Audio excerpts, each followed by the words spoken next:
एक बार एक राजा का जन्मदिन अगले दिन होता है, तो वो सोचता है कि कल जब सुबह मैं सैर पर निकलूंगा तो जो सबसे पहला आदमी मुझे दिखेगा उसको मैं पूरी तरह खुश और संतुष्ट करूंगा।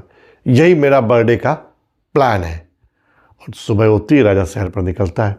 रास्ते में उसे सबसे पहले एक भिखारी दिखता है।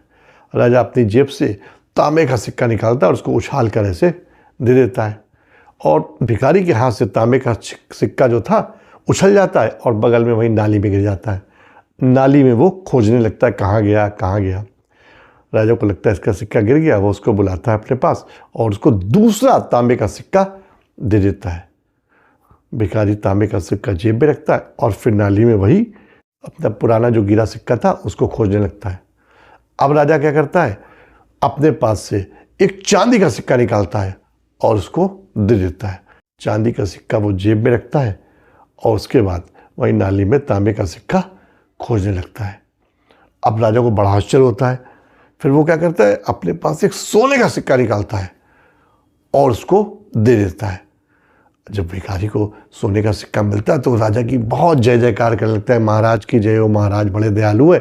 उसके बाद वो जेब में रख लेता है और उसके बाद फिर वो नाली में तांबे का सिक्का खोजने लगता है। तब राजा को उसके ऊपर बड़ी गुस्सा आती है, लेकिन राजा ने तो प्रतिज्ञा करी होती ना कि जो भी पहला व्यक्ति मिलेगा उसे मैं पूरी तरह खुश और संतुष्ट करूंगा।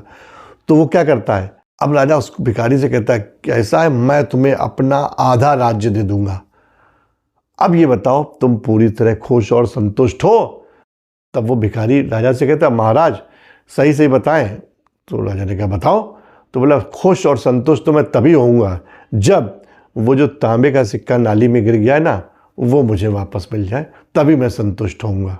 समझ में आया कि आपकी जिंदगी में भी ऐसे बहुत सारे आपको भिखारी मिलेंगे जिनको आप कुछ भी दे दें लेकिन आप उनको संतुष्ट नहीं कर सकते।